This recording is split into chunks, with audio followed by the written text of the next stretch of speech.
Their record on the road is just despicable so far this year. I mean, they can't beat anybody on the road, and that's with Curry.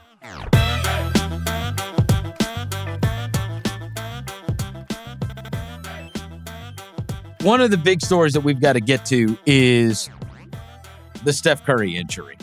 So the other night they're playing against Indiana. Lucky for them, the story became more about the Steph Curry injury and how long he's going to be out than the fact that they lost to Indiana, and their record on the road is just despicable so far this year. I mean, they can't beat anybody on the road, and that's with Curry. They haven't been able to beat anybody on the road. Well, they got 2 wins, I think. I think they have 2 wins on the road so far this year, and now they're going to have to do it without Steph Curry, and really odd timeline with just the terming of it. It's like, and he'll be out a few weeks. Reevaluated in 2 weeks. You're getting some Is that what that means? Like that. Yeah. So. Okay. Reevaluated in 2 weeks, which sucks because there was going to be a huge matchup, a rematch of the playoffs where all the smoke came from between Memphis and Golden State on Christmas, and he's going to miss this.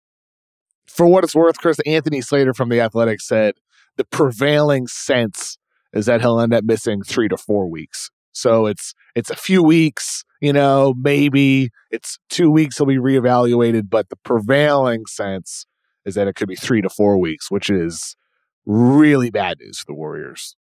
Really bad news. That gets you close to, late January, we're talking. They a play-in team? I mean, everything's so close and so flat in the standings in the West right now. It's hard to say, but how bad... How many games they winning without him? Well, that's the thing. Like, how far do you fall, right? They're 14 and 15 right now, and they have it's a tough schedule coming up. At Philly, at Toronto, at New York, who's been better defensively, at Brooklyn, they've been great. Then Memphis, Charlotte, Utah, Portland, Atlanta, Detroit, Orlando. There's some easy games in there, quote unquote easy. Easy without Steph, I'm not so sure. Like, their offense has been horrific without Steph. They have an offensive rating of 99.9 without Steph, an offensive rating of 118.9 with Steph. Their defense is about the same, so they go from +7 to -11 with and without Steph.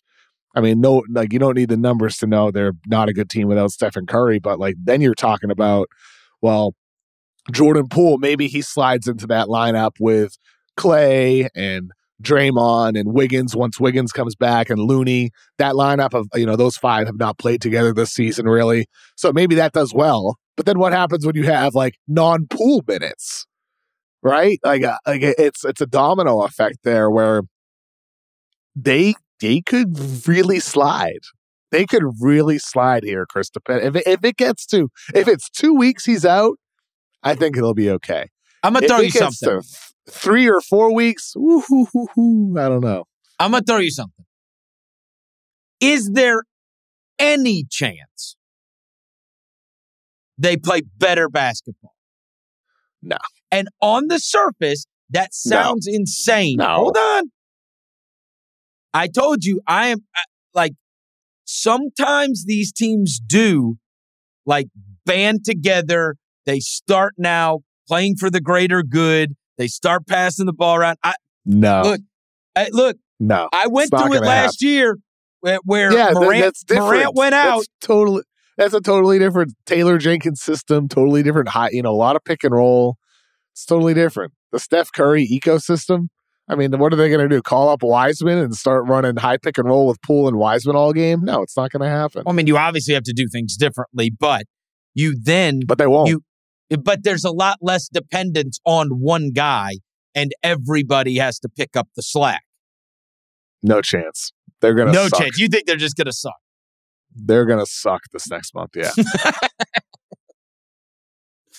The numbers are terrible. The numbers are terrible. Yeah, you posted those, and I was like, oh, Lord. What is it, 99? offensive rating? Is it? Not 99.9 offensive rating without Steph to 118.9 with Steph. I mean, that's a dramatic difference there. I mean, look, at this schedule, let's say this gets to, and here's the thing, right? It's a shoulder injury. No saying it'll 100% heal. It might always be like a little bit of a hindrance. And if Steph goes from, this guy who is in the MVP conversation, shooting the lights out, to, still shooting at a high level, but not 44% from 3 on 11 attempts per game. If he goes down to 39% or 38% because that shoulder injury is bothering him just a little bit, right?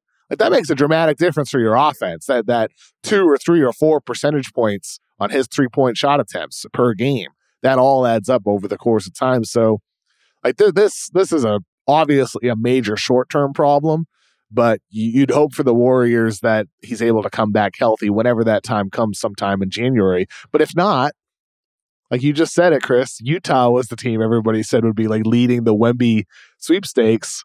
For the light years ahead Warriors. Oh, come on. Stop. You know what? And I don't want to rule out that they can play good basketball. There's no way. No chance. I brought up last year's. Look, I watched Luka go out in the playoffs, and I thought the team was dead. Next thing you know, Jalen Brunson ends up getting $100 million because of the way he performed, and they knocked out the Jazz without Luka. Here's what I'll say. If Jordan Poole plays the best basketball that he's ever played during the stretch, if he's fully empowered in that Steph role and he thrives with it, then yes, they can tread water. We have seen it. Go 500. We've seen it without Morant. We've seen it without Luka during the playoffs. We saw it with Kawhi a couple years ago. Now, most of those were against Rudy Gobert, but, that's neither here nor there. They losing players and the other guys banding together. Because honestly, they have not been very good anyway this year. They're 14-15 with him. Now, it could go horribly wrong. I know. Could go horribly wrong. It's just, guys start playing a little differently. And by the when way, they don't have that to bail them out, they start playing differently. But Chris, it's not just Steph, though. Like, Wiggins is out. And he's not back yet. Draymond Green has a quad injury. He's questionable for tonight's game. If he's out for any amount of time, if Wiggins isn't back to the guy who was putting up all-star numbers again, shooting the hell out of the ball, it's not just Steph. It's all of these factors too, where where is your offense going to come from? I worry a lot for the Warriors this next stretch without Stephen Curry. It's going to get ugly. I think they're going to be incredibly bad. I don't think they're going to win many games over these next 11 or so games guaranteed without Steph. They might win 3 or 4 of them.